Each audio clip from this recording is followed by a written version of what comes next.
গাজীপুরের কালীগঞ্জ পৌরসভার ৬ নং ওয়ার্ডের ভাতগাতি গ্রামে অবস্থিত ১৩ গম্বুজ বিশিষ্ট জামে মসজিদ। এ মসজিদে বাগেরহাটের ৬০ গম্বুজ মসজিদের আদলে বেশ কিছু কারুকাজ করা হয়েছে।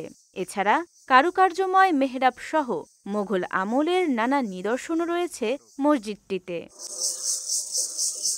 দৃষ্টিনন্দন এ মসজিদে প্রথমে ছিল ৮টি গম্বুজ, পরে তৎকালীন মসজিদ কমিটির উদ্যোগে ও এলাকাবাসীর সহযোগিতায় ধাপে ধাপে আরও ৫টি গম্বুজ যুক্ত করা হয়। এই গ্রামটার কিন্তু আদি নাম হইল শাহদেরগাঁও। যে সময় মৌজার প্রচলন ছিল না, মৌজা তো ব্রিটিশরা প্রচলন করছে, তার আগে ওই শাহেরায়না বসবাস করতো।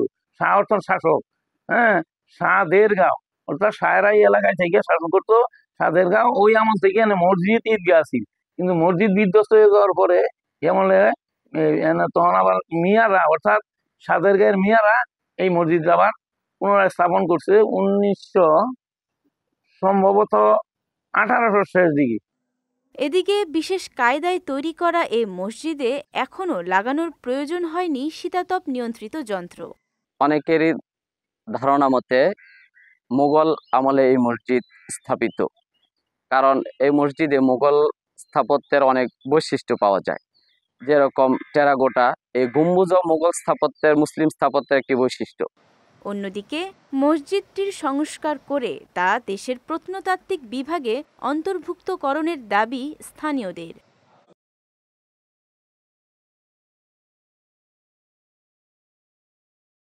প্রায় ২৫০ বছরের পুরাতন এই মসজিদ।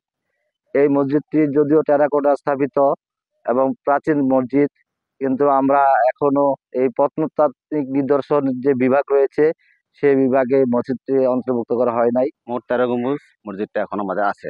আমাদের এলাকার লোকজন বেশি হয়ে যায়, যে কারণে পাশাপাশি আরো মসজিদে বারান্দাও করা হয়েছে।